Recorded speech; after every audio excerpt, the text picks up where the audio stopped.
आता त्यांची चिरडण्याची क्षमता संपलेली याचं भान आणि जाणीव त्यांना नाही आहे.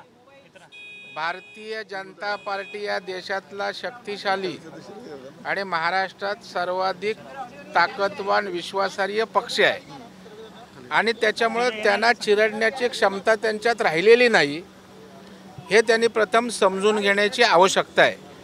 आणि त्याच्यामुळे कोट्या टोमणे आणि अशा प्रकारचं अवहेलनं दुसऱ्याला त्या ठिकाणी मत्सराने बोलणं याच्याशिवाय त्यांचं भाषण पूर्ण होत नाही.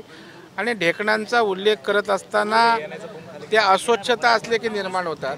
आज मुंबई शहरामध्ये अस्वच्छता मोठ्या प्रमाणावर आहे, पाऊस त्या ठिकाणी तोंडावर आहे, त्यामुळे डास निर्माण होणार नाही त्याची काळजी घ्या. मग ढेकणांच्या त्या ठिकाणी बाबतीत वक्तव्य केलेलं चांगलं राहील. नामांतर करण्याच्या मुद्द्यावरून मुख्यमंत्र्यांनी असं म्हटलेलं आहे की तुम्ही पहिलं विमानतळांचं नामांतरण करा, हा प्रस्ताव केंद्र सरकारला दिलेला आहे आणि त्यानंतर तुम्ही महाराष्ट्रातल्या तुम्ही जिल्ह्यांचं नामांतरासंदर्भात बोला. त्यांना प्रश्न एक विचारला की उत्तर दुसरं देणार आणि तिसरा प्रश्न विचारणार.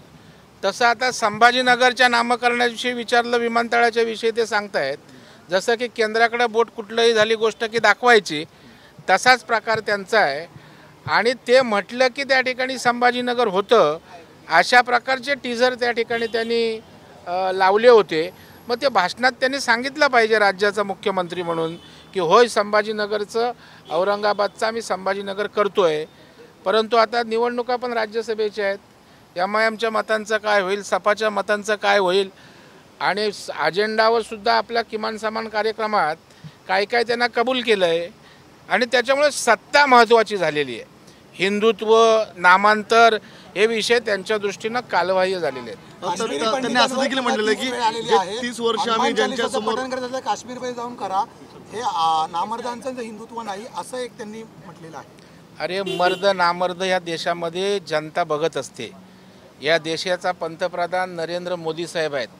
धारा 370 कलम रद्द होईल आणि होय काश्मीर आमच्या देशाचा अविभाज्य भाग आहे, इथे एकच झेंडा चालेल, एकच पंतप्रधान, एकच विधान चालेल, हे केवळ भाजप करू शकलं.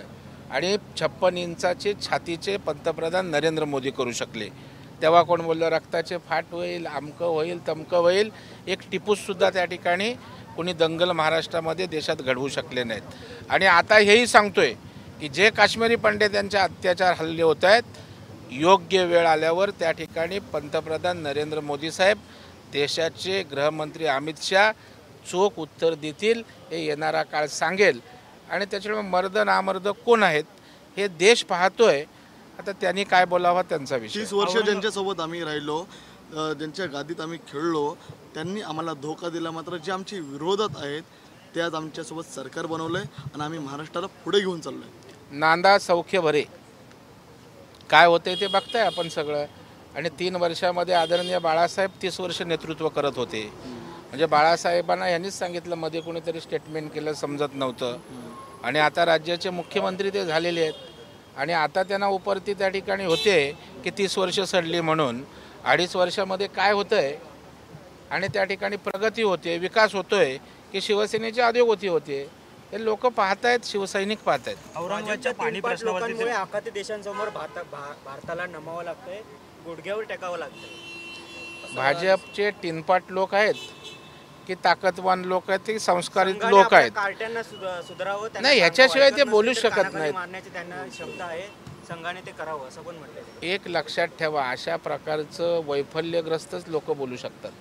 टिनपाट बोलणं, कानाखाली मारणं, टोमण्यानी बोलणं, मत्सराने बोलणं, मला वाटतं ह्याच्यावरनं त्या नेत्याचं त्या ठिकाणी वक्तव्य लोक त्या पद्धतीनं घेत असतात.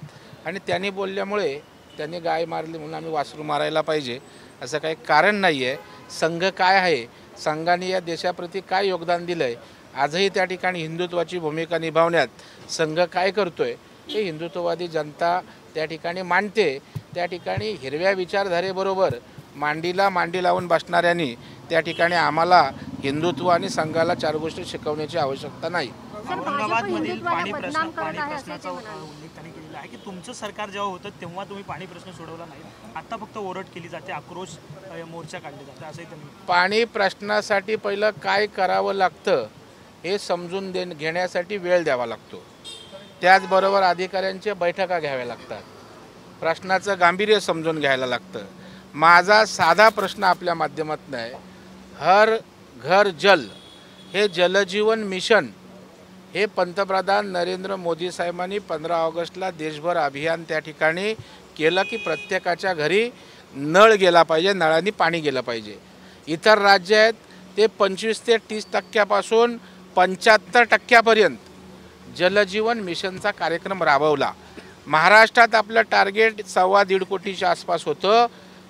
या ठिकाणी 14% या जलजीवन मिशनच्या योजना राबवण्यात आल्या. त्याचं एकच कारण की त्या ठिकाणी जे मॅचिंग ग्रँट द्यायची असते, केंद्राला मॅचिंग ग्रँट राज्य सरकारने द्यायची असते, ती न दिल्यामुळे हर जल मिशनचा, हर घर जलचा, जलजीवन मिशनचा निधी वापरू शकले नाहीत.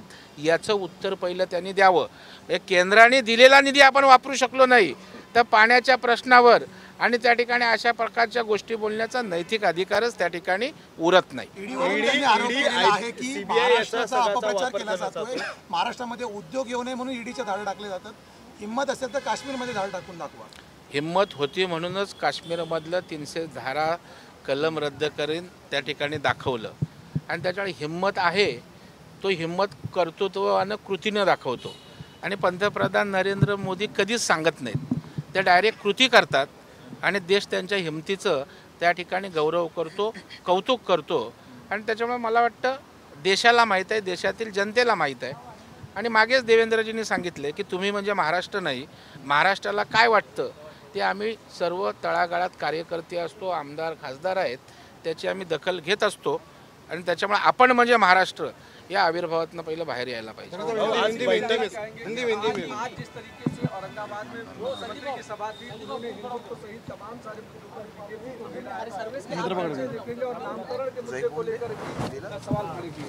मुझे लगता है वो उनकी संभ्रमावस्था हो गई है, क्योंकि हिंदुत्व के बारे में लोगों के मन में अभी साशंकता है इनके बारे में, क्योंकि सत्ता के लिए हिंदुत्व की विचारधारा उन्होंने छोड़ दी है. राम मंदिर के बारे में उनकी भूमिका पूरा देश देख रहा है और इसलिए अभी लोगों के सामने जाना तो मुश्किल है, ये उनके ध्यान में आए हैं.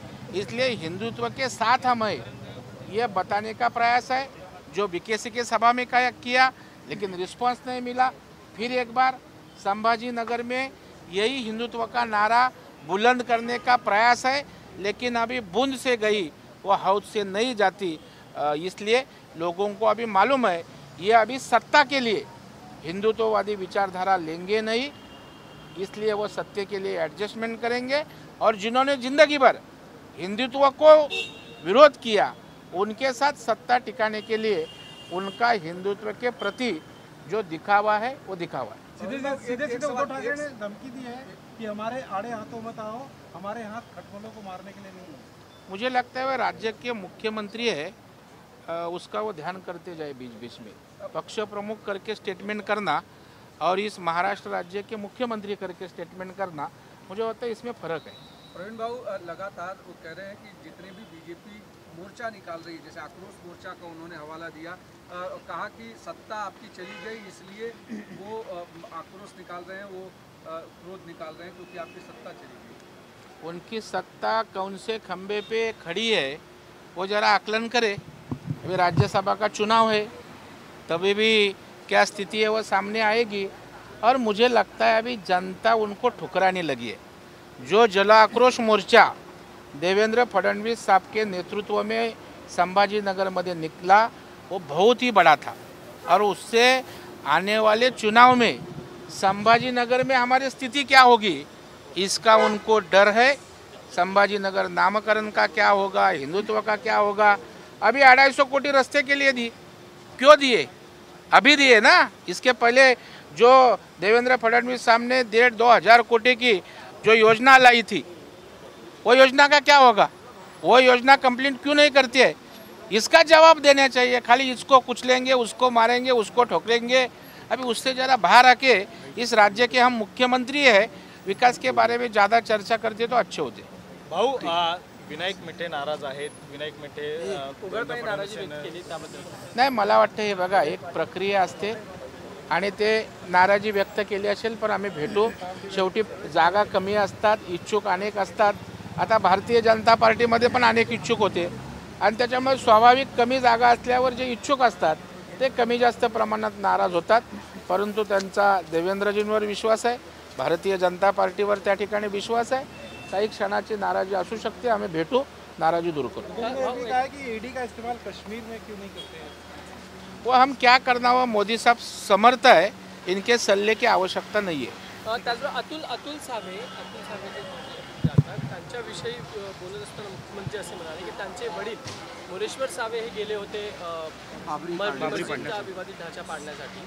तर सावेंना जाऊन विचारा की त्यावेळेस त्या शिवसेनेमध्ये होते. मला वाटतं सावेंच्या वडिलांचा उल्लेख करत असताना आदरणीय शिवसेना प्रमुख बाळासाहेब ठाकरे साहेबांनी सुद्धा काय काय केलं आहे याचा जरा मागोवा त्यांनी घेतल्यास बरं होईल.